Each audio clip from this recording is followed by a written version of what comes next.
komponen-komponen darah itu kita akan mempelajari mengenai yang pertama materi terkait sebentar.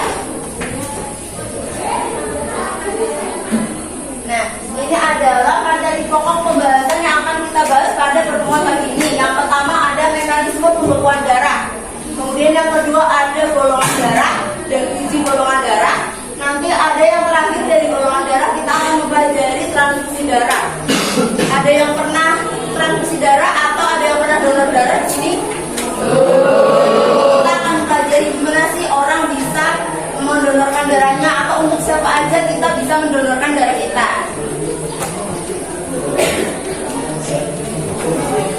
Oke, yang pertama kita pembekuan darah. Kalian semua di sini pasti udah pernah ya kena luka yang sampai mengeluarkan darah. Nah, itu tuh pasti darah kalian akan mengalir terus atau akan ada saatnya darah kalian akan berhenti. Ya. Itu kenapa disebut sebagai pembekuan darah. Nah, kemarin di map kalian banyak nih yang udah mencantumkan mekanisme pembekuan darah seperti ini. Yang pertama yaitu ada trombosit pecah. Trombosit itu apa tadi? Trombosit yang pecah ini akan mengeluarkan trombokinase atau tromboplastik. Nah, nanti tromboplastik ini akan membentuk trombin. Dan trombin yang bereaksi dengan ion kalsium dan vitamin K akan membentuk trombin. Dan trombin bersama fibrinogen bereaksi akan membentuk fibrin atau benang-benang fibrin. Dan benang-benang ini yang nantinya akan kalau misal baju kalian sobek, kalau misal luka kalian diumpamakan sebagai baju kalian yang sobek, nah itu kan bakal harus dijahit dengan benang-benang. Nah, disinilah luka kalian akan dijahit oleh benang-benang fibrin yang akan membuat luka kalian akan kembali tertutup. Seperti kayak misal kalian menjahit baju, nanti yang semula sobek akan kembali tertutup.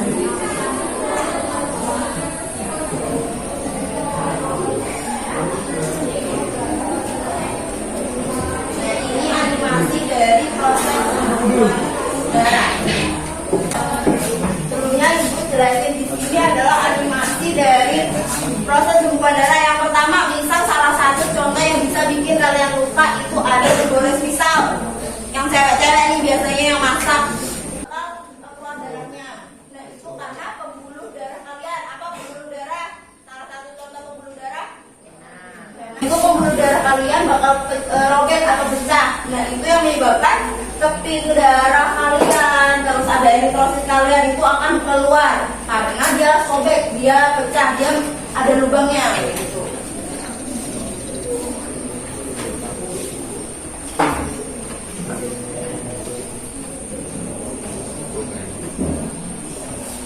Nah, ini animasi di mana ini apa ya kemarin namanya yang bentuknya bikontak? Sel darah. Yang tidak beraturan itu keping darah atau trombosit. Nah, kalau kalian lupa itu sel darah merah kalian dan trombosit kalian bakal keluar yang kalian lihat sebagai darah.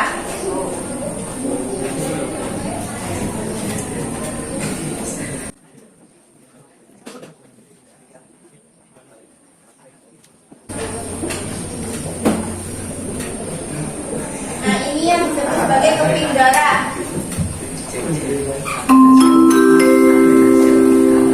Nah, apa tadi yang dikeluarkan oleh keping darah adalah trombosit atau trombokinase.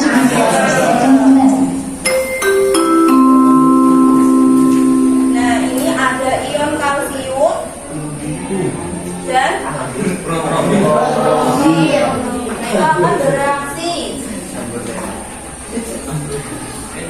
mengubah protombin menjadi trombin.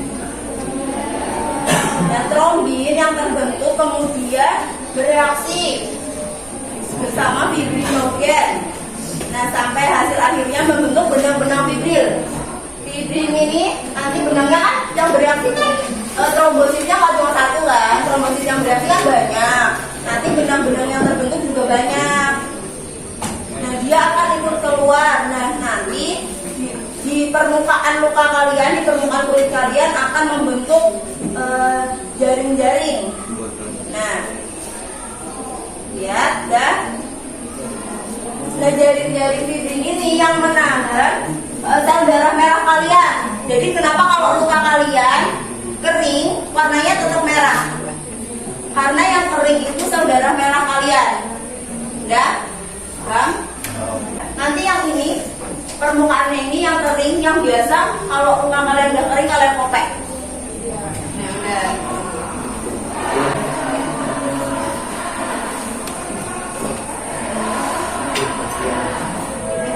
Nah, jadi ini tadi penjelasan dari mekanisme yang kalian buat di bayangan kalian.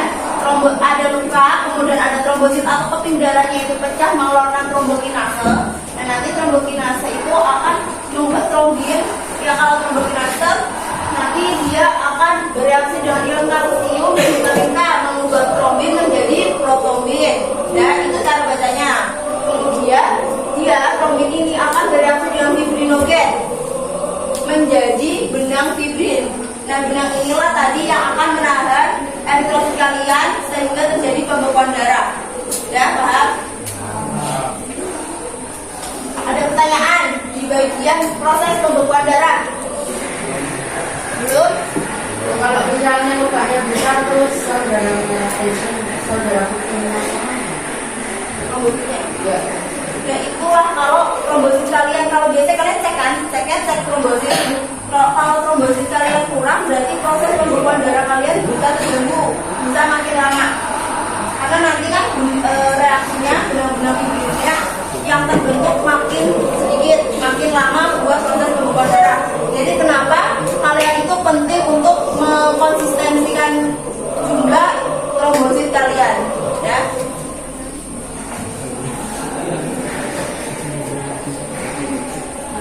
Nah, selanjutnya kita ke golongan darah. Nah, di buku kalian bisa kalian simak kalau proses penggolongan darah dibagi menjadi dua, yaitu sistem ABO dan sistem. Di sini ada yang belum tahu golongan darah kalian masing-masing apa? Ada yang udah, ada yang belum. Pasti. Nah, jadi kalau sistem ABO ini dibagi menjadi 4 golongan: A, AB, dan terakhir O. Di sini yang tahu golongan darahnya A ada nggak? A, banyak ya. B, biasanya B masih. B nggak ada. AB ada. Yang O biasanya banyak. Iya, betul ya. Besok dicek deh. Kemudian nanti ada resus. Resus itu positif dan negatif.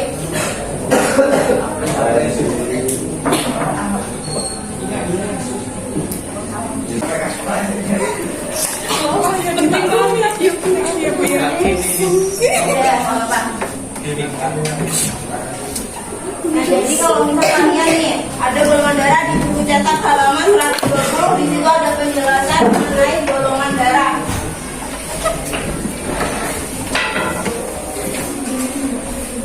Kalau di tabel pada golongan darah halaman 121, dan bisa disimak.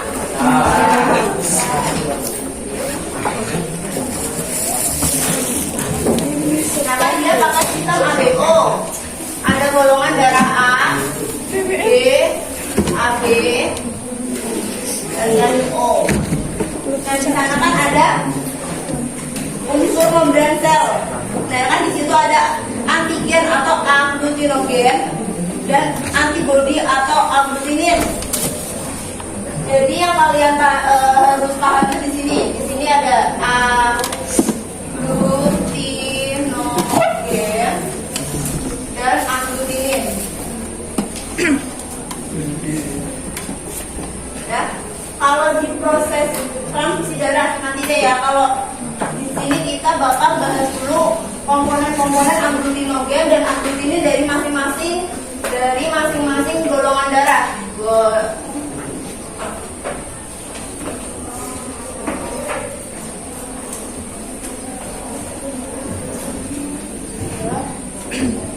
Golongan darah.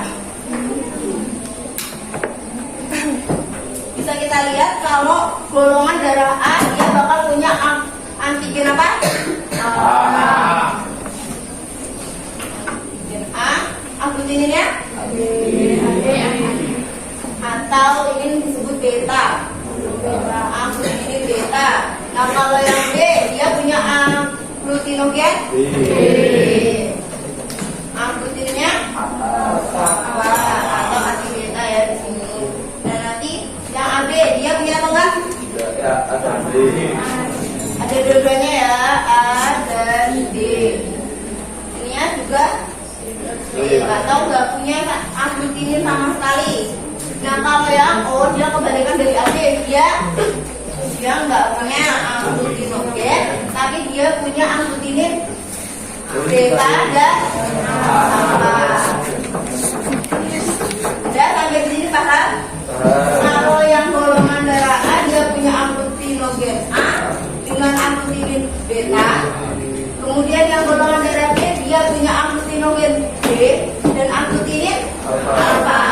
Kalau golongan darah AB dia punya aglutinin keduanya. Jadi lihat di sini.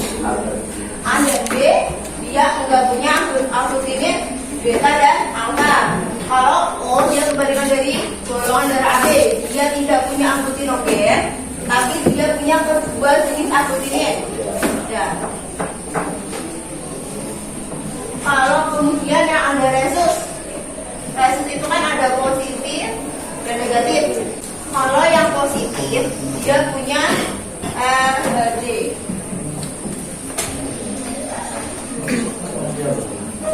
Mengandung antigen aglutinogen. Nah kalau di sini kita bakal lanjut ke uji golongan darah. Kalau di praktikum nanti bisa diujikan golongan darah kalian masing-masing. Jadi yang diperlukan itu ada di sini serum. Jadi kan kalau kayak gini kita ceknya pakai aglutinin ya. Itu kayak serum alfa, serum beta, atau anti A, anti B. Nah nanti misal nih, kan dia kalau di sini mengujinya dari hasil koagulasi. Apa yang kalian tahu dari koagulasi? Dia apa ya namanya menggumpal. Nah jadi kan di sini aglutinogen. Kalau di darah dia unsur aglutinogen ini yang akan menggumpal. Dia akan menggumpal. Kalau ketemu aglutinin yang tidak sesuai, ini adalah faktor penggumpalan. Dia yang menyebabkan penggumpalan. Nah, paham? Jadi kalau dia punya anti A, ketemu aglutinogen A, dia akan menggumpal, si eritrositnya menggumpal. Ya. Kalau dia aglutinin atau anti B, ketemu aglutinogen B, nanti juga darahnya akan menggumpal. Paham? Nah, sampai itu di sini cuma yang penting ini, dia yang menggumpalkan, dia yang menggumpal. Ya. Nah, kemudian ada uji golongan darah. Uji golongan. Nah nanti kalau misalnya caranya itu kalian tetesin darah kalian. Tergantung kalian ada seberapa serum. Misal kalian cuma uji golongan darah, berarti ada 3 serum, anti A, anti B, atau anti AB. Ya. Dan misal si Suryo meneteskan darah dia, terus dikasih anti A menggumpal, berarti dia punya aglutinogen apa? Dikasih anti A atau apa dia menggumpal, berarti golongan darahnya apa? Menggumpal. Ya, menggumpal. Dia tetesin golongan darah. Dia belum tahu. Dia tetesin golongan darah, dikasih anti alfa, dikasih anti A, aglutinin A, menggumpal. Berarti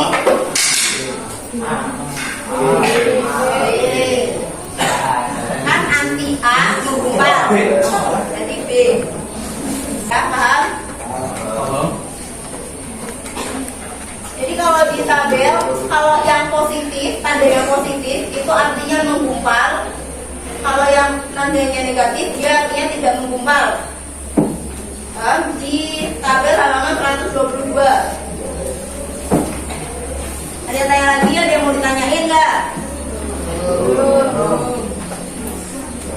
Oke, jadi cukupkan untuk materi peredaran darah dari proses apa aja tadi. Kita udah membahas 3 pokok utama hari ini. Yang pertama,